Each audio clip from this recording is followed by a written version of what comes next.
Hi and welcome to Grade Gov News.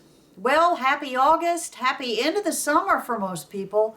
And as I know you know, the Congress has gone out for their traditional one-month August recess, so they will return September 9th. I guess you could say the Republic is safe for the next several weeks. What happened right before the Congress went out of session, right before the Senate and the House adjourned for the August recess? Well, President Obama visited the Democratic Senate caucus and the Democrats in the House. He visited both the House and the Senate Democratic caucuses. What did he hear from them? He heard a lot from them, but one of the things he heard loud and clear was that they did not want to be covered under Obamacare. They wanted to be excused.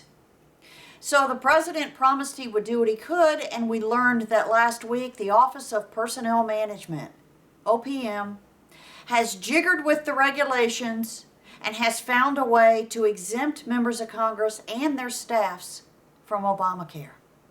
They will continue to get the subsidies that they get to help pay for their health insurance.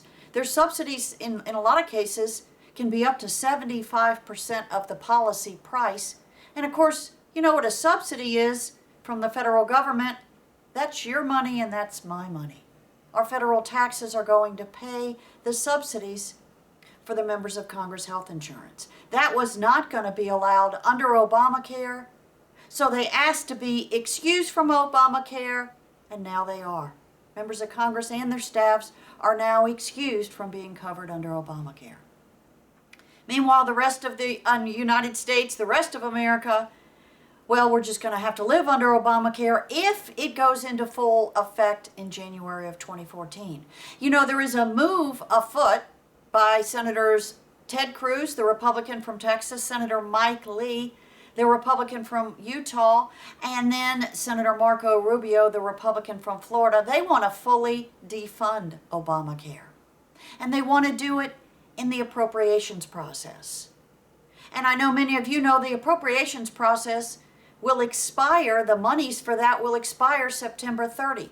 The federal government lives under a fiscal year that begins October 1 and it goes to October 1 of the next year. So the fiscal year for the federal government is about to expire.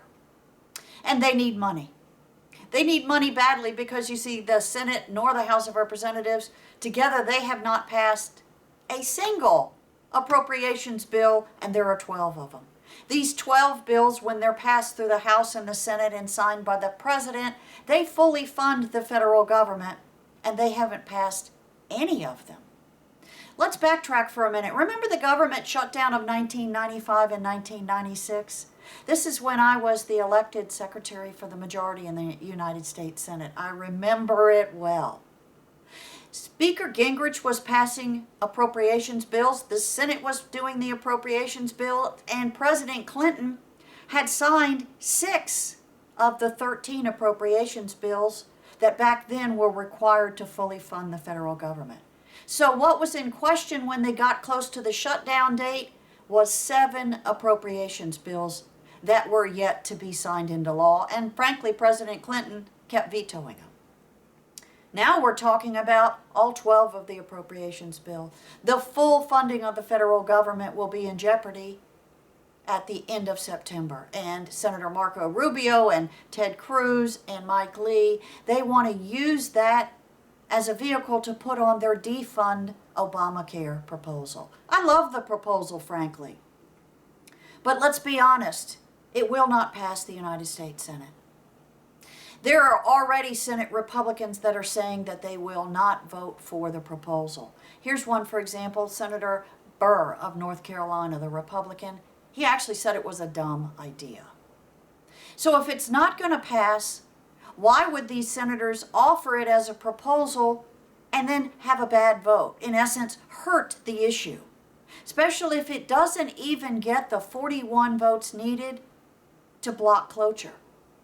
So if the Senate Republicans lose 6 of their members, and that is very, very likely, then cloture will be invoked and they won't be able to block it and put it on the omnibus appropriations bill.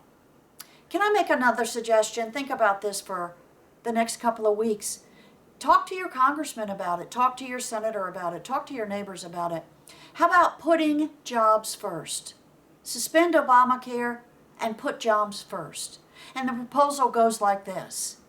Obamacare is completely suspended. It's parked. It's paused. However you want to say it. All of Obamacare is freeze-framed until and unless the unemployment rate in the country gets to 6%. Once that happens, once the Department of Labor certifies that the unemployment rate is at 6% or below, they have to send a certification to Congress.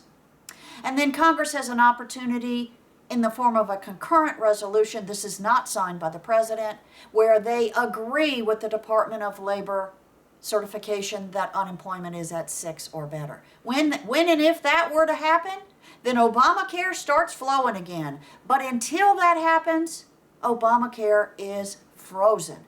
It is paused. Nothing else happens. No other federal monies are being used for it.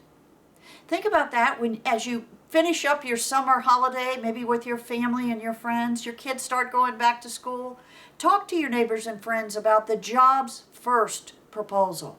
And then also use Gov't.com and let your senator or your House member know about the new proposal. Have a wonderful rest of your summer. I will talk to you in a week or two. In the meantime, you can listen to Grade Gov Radio on blogtalkradio.com, or you can find the radio shows archived on gradegov.com under the radio link.